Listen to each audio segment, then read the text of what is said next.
Representation of gender, race, class, and sexualities. In critical race, gender, and sexuality studies, binary refers to the either-or conceptualization of race as black or white, or gender as masculine or feminine, or sexuality as straight or gay, in contrast to a system allowing for multiple racial, gender, and sexual identities. Dehumanization literally means to make into an object, more figuratively, to dehumanize a person. In the context of feminist theory, objectification of women is implied by excessive emphasis on body parts and external appearances, especially in media representations designed to sexualize female bodies. Subject position is a concept developed within literary and film criticism, which claims that narrative texts produced through their codes as ideal viewing positions or subject positions, from which the narrative is then experienced by a viewer or reader. A male viewer could be invited by a particular position, for example, just as a heterosexual reader might temporarily occupy a queer subject position. A related term for this process is interpolation, which means that the text can be read as figuratively hailing or calling out to a particular ideal type of reader. It is a popular term that was often used in 1970s media criticism and activism to describe and critique reductive, much-repeated social imagery, such as the Uncle Tom or Aunt Jemima that are racist stereotypes today. June Cleaver is a sexist stereotype as well as Playboy centerfolds. Heterocentrism and heteronormativity are terms that refer to the placing of heterosexual experience at the center of attention or the routine assumption that heterosexuality is normal and any other expression of sexuality is deviant. Transgender is an umbrella term for individuals whose gender identity does not match their assigned birth gender and whose gender identity expression or behavior is not consistent with that culturally associated with their assigned sex at birth. The existence of trans people is often seen as an example of the fluid nature of gender identity. At the same time, there is a debate within the scholarly community regarding the degree to which conformity to any socially defined gender is either counter-hegemonic or hegemonic. Whereas sex differences, anatomical and hormonal between genetic males and genetic females are biological in nature, gender is a social concept by which a society defines as masculine or feminine one particular set of characteristics and behaviors and then socializes children accordingly. These criteria can vary tremendously over time and between cultures, and even between social groups within the same culture. Some contemporary scholars argue that both gender and sexuality, erotic desires and identities, sexual object choice, and sexual practice are more accurately understood as continuums, rather than in binary only two or either or categories. Gender is now commonly understood to be constructed in intersectional relationships with other aspects of social identity, such as race and class. Media theorists and critics generally try to locate their gender analysis within specific social context, distinguishing, for example, representation of Black middle-class masculinity of a particular time and place from other masculinities. Pornography refers to sexually explicit visual and or written text designed to produce sexual arousal in consumers. The definition has been politicized, and when strenuously contested during the 1980s, when feminists proposed city ordinances by which the production and distribution of certain classes of pornography could be prosecuted as civil rights violations, rather than under traditional anti-vice criminal law.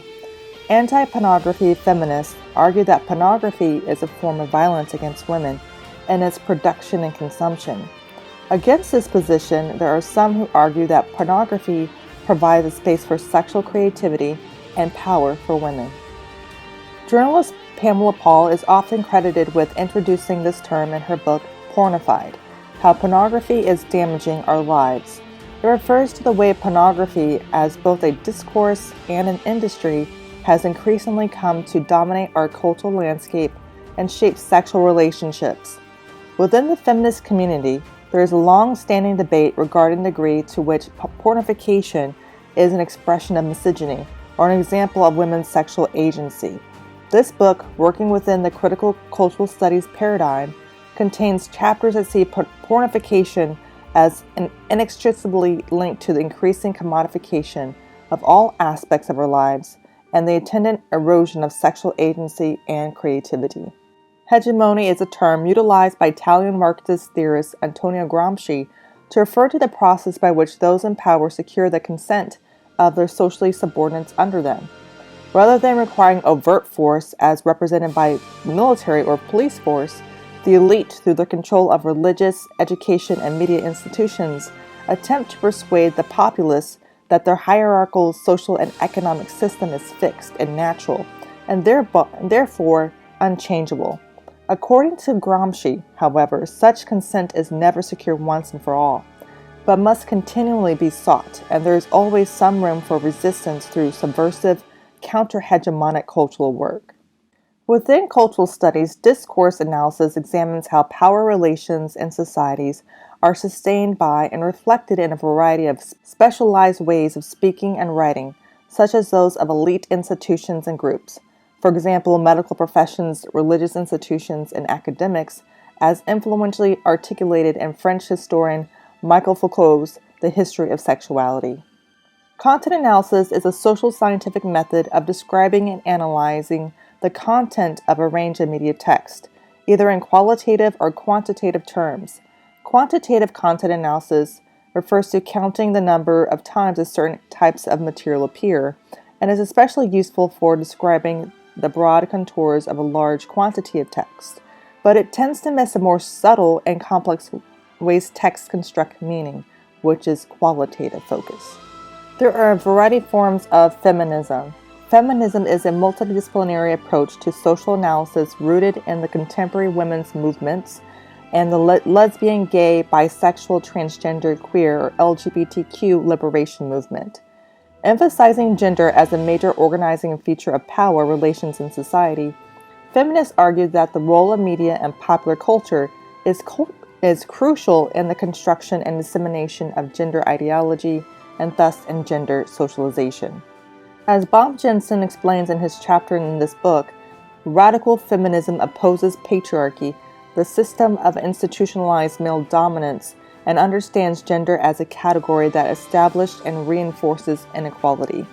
The goal is the end of, not accommodations with, patriarchy's gender system and other domination-subordination dynamics.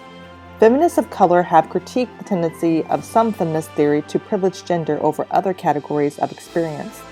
In particular, cultural analysis with a Black feminist, sometimes called womanist perspective, have brought to the foreground the ways gender is inflected or modified by race and class factors.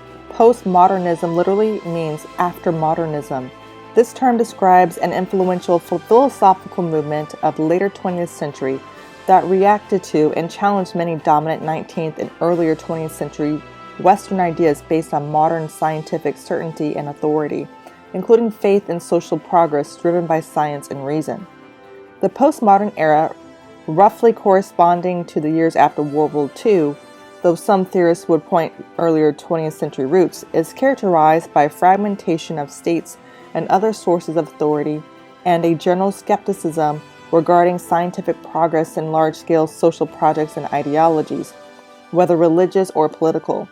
In the postmodern era, it is claimed that there is a greater awareness of the intersectionality of identities, that people are constructed, for example, through categories such as nation, ethnicity, class, and gender, and that these categories must be unstable and fluid. Postmodernism also claims that media culture does not merely reflect a pre-existing reality.